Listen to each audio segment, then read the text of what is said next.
we'll be hearing some news about the future of Circus on Thursday. And I hope there's gonna be good news, right? I hope they don't say, like, you know, go fuck yourselves, that's it. Oh no. But I hope it's actually gonna be some decently good news, actually. So we shall see about that, obviously, we shall see about that. That's not bad for us, by the way. This is not bad for us at all, because the Leper has 0 move resistance items, so you're like 40% chance to actually push him out, which is very, very good for us. It's a Leper indeed, yes. You just say battle? That's strange, because we have very little dodge, in fact. So the fact that he actually just goes for it is quite surprising. I mean, the thing about the Leper is that he has the, he has the Arbalest here, so whenever the Leper gets pushed back, he can always just use the Bola, right, to kind of alleviate that. We shall see how it actually works in practice, though. Probably doesn't work on the first... Oh, we actually get the first push off. Very nice. But obviously, like, every single time you force somebody to use the Bola on the Arbalest, this means they're not doing damage. So that's already good, right? That's already good. This is like a 50-50 stun. No, actually no, he has 40% here. So that's kind of less than that. Okay, let's just drop the Hound's Harry as well. We don't get to bellow this, which is kind of unfortunate, I suppose. But I feel like being able to push out the Leper and just kind of cause some sort of disruption in the enemy ranks is always better than just dropping the bellow. So, you know, we don't get the debuff on damage, but we already get like a little bit of disruption. It's always good to get the disruption factor available to you. Okay, so that's very predictable. As I said, he was just gonna Bola this. But this means that, you know, he just wastes a single turn here. The Bola doesn't do that much damage, so it's probably okay. I hope it's okay. I do hope it's okay. So, I mean, this is like a damage composition. Obviously, the fact that the Jester stays 4th is also very good for me, because this means that, you know, like, he doesn't get to harvest, so he has like very little pressure across the board yet. I'm just gonna play this a little bit slow here, though, because I think I can just afford to play this slower. Just drop some regions, you know, just try to sustain through. We shall see how this pans out. Maybe that's a bad call, but yeah, we shall see about that. We shall just see about that. And we just get rid of this, he goes first. And we probably get pounded by someone. So yeah, he goes for a stun again. Maybe on the Abomination, actually. That would be smart to do that. Yeah, he does that. So the problem now is, does he have the heal or does he have the... He has the heal, okay. Alrighty, that's not great then, because he's gonna just kill the Abom. That's kind of sad. You know, we debuff this, so he, like, whatever he gained, like, he lost like half of the buff already from the bellow, which is very, very good, right? It's very good for us. This means he shouldn't probably just destroy us with this. Oh my god, he does double crit. Guys, I played so much Leper, he never got a double crit. Like, seriously, it was usually like a crit or a hit and a miss with the heal. Never double crit, like straight to the face, double crit. Fuck, man, that's unfortunate as hell. I am not happy about this. I'm not happy about this. Because this is just very, very unfortunate. Like, seriously, this is like the worst possible situation for me to be in. Like, he gets this very lucky Leper. It's like, and like, suddenly, like, Leper doesn't look like shit, though he is shit, right? This is kind of the sad part about playing a Leper against a Leper. Yeah, like, this is just so lucky. This is not high crit chance. He's like, okay, he's 6% here. It's like a 30% crit, I think. Or maybe less, 20% crit. So on 2 characters, that's just kind of, you know, uncanny for me. I have to activate now. Because if I don't activate, I just lose the Abomination. I have to just use... That's good. See, that's good that I used the regen last turn. Because if I hadn't used the regen there, we would have been like, you know, 4v. It would be just playing with that Abomination, basically. So, there.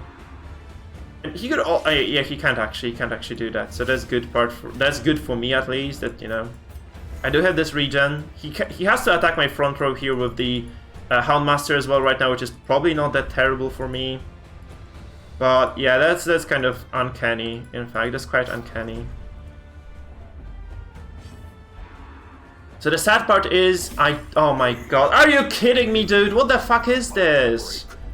I mean, I understand you have 11% crit here and 6% here, but it's like double crit is just a bit too much, isn't it? Like, I swear, what the fuck is this?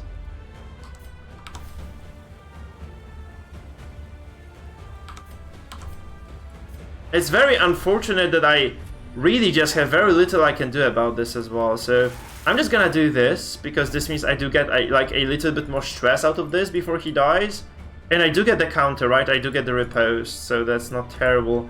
But holy shit, he double crit me twice. And he has like 6% here. He has like what? 6% base, 12% crit chance.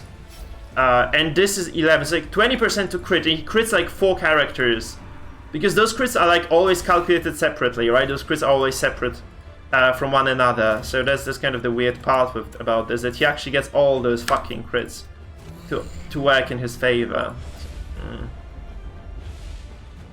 Man, yeah, this guy has like the strongest RNG I've seen in a while. You know, it could have probably been worse. He could have crit every single attack. He only crit like half of those.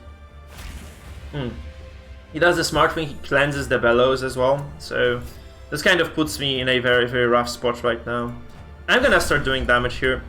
And the reason for this is that I do need to actually just start stressing those characters out a bit. Though obviously like those crits are not helping me, because every time you crit you cure a little bit of stress yourself. Yeah, that's the yeah, this is the guy. That's the guy, guys. This is Omnipeasant, the crazy dude. Shout out to him, by the way. You should check out his videos for sure, because he makes those insanely funny clips for not only the Circus, just for DD. And I think he was making stuff for other games as well.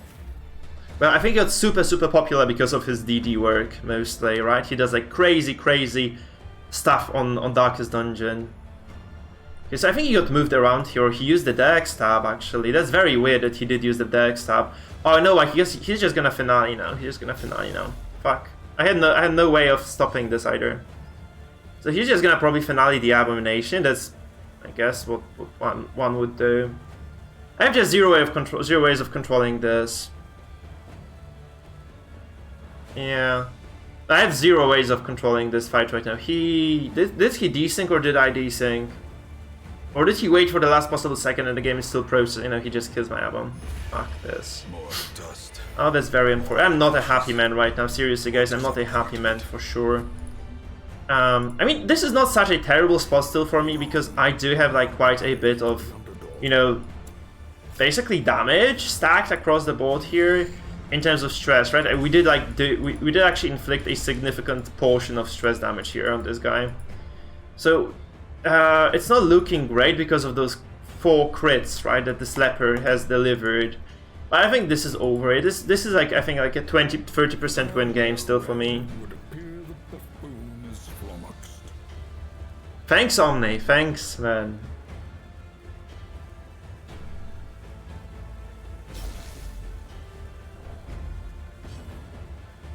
Yeah, the man makes crazy good content. Man, I thought he was gonna crit me again for some reason, but he didn't crit it. So here we go. We just dropped the Hound's Harry. This should actually stress everybody by a fair bit, right? So we only have the little bit of stress away on the. Okay, he gets the freaking virtue as well. Jesus, that's really bad actually. And he gets the really good virtue for the damage characters right now, so that's kind of unfortunate too. I'm not gonna lie, I don't like this situation at all for myself. That's really bad. Oh my god, that's weird that he does this actually. I don't really think this was a good idea, but you know, the fact that we got double crit here though, that's kind of okay. I guess that's kind of okay. Yeah, he obviously crit here. Like, what else would you expect, guys, from this guy? He just bought all the RNG in the world, so that's just, you have to just kind of, you know, you have to live through this stuff. Like, there's a lot of bullshit in DD, right? I just prefer to see the beauty in it. It's just, you just have to live with this shit, guys. You just have to live with this sometimes. It will sometimes be very nasty, right? Oh god, he obviously hits every fucking attack as well. I'm gonna wait this out, I think, though. I guess it doesn't really make a difference. I should just activate anyway, because I don't want to lose this character, and this little bit of regeneration actually keeps me in the game. This is the Chad Leper, yeah.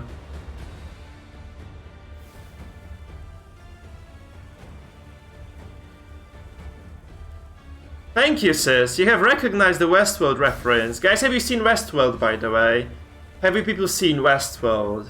The series? Because that's like definitely one of my favorites. He doesn't do the damage here. It's like every single time he slows down is actually so good for me, because it just gives me an opportunity to actually just drop some additional stress. And I choose not to guard this Houndmaster. Because I just feel like this is okay to lose him, especially if he has very little backline access here. Like, if I just can keep these two guys, like, okay, this guy and this lady alive, I have like a very decent shot at winning this. Yeah, that's Micworld. Welcome to Micworld would be also pretty cool. I think we could do this. Like, instead of Welcome to the Dungeon, if we ever switch like that, you know, the focus from DD, we could do like Welcome to the Micworld. Welcome to Micworld. Okay, he bandages again. That's very weird, because he really has to be like this. Guys, if you ever play against a composition like mine, the worst, absolutely worst thing you can do is try to survive, to heal. Because this is a 20% kill chance on two characters. You have to be doing something here, because you're just gonna slowly lose otherwise. There's like no recourse for you into a game like this if you just keep playing like, you know, like a passive pussy like this guy. You'll never win. You'll never win this. Like, he's a kitten here, like he's just waiting to get demolished. Okay, you also see like they're acting out. So every single time you get a turn of a character that doesn't act out, use it. Just freaking use it. Because otherwise this happens and you just have zero ways of coming back. Look at this. He loses the Jester. He's gonna take so much stress for this. He's on death's door, the Crusader. He's gonna be like really stressed with it. He's gonna get a heart attack this turn on the Leper. It's just gonna go really bad.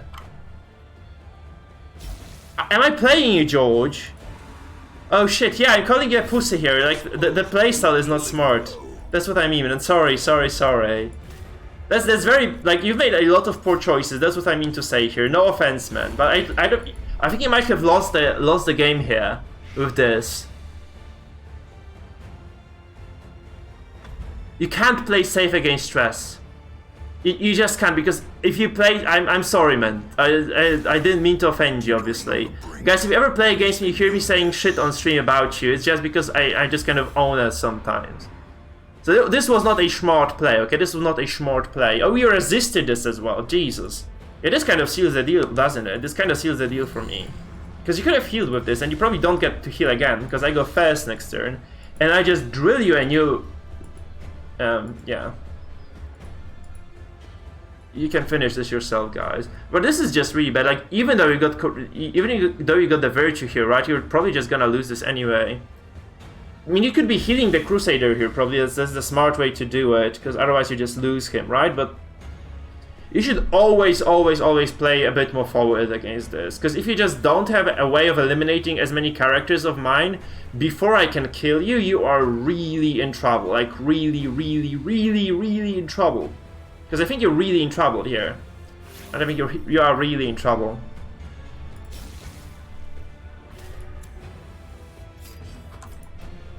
Impressive. Hey, we don't do enough damage. We get like double heart attacks though, so that's kind of fine.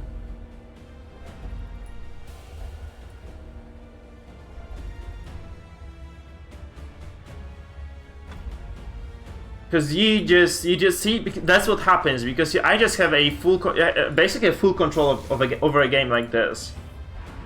So you can be stunning blow, you can be trying to drop those stunning blows as much as you want, right? I think it doesn't really matter right now anymore.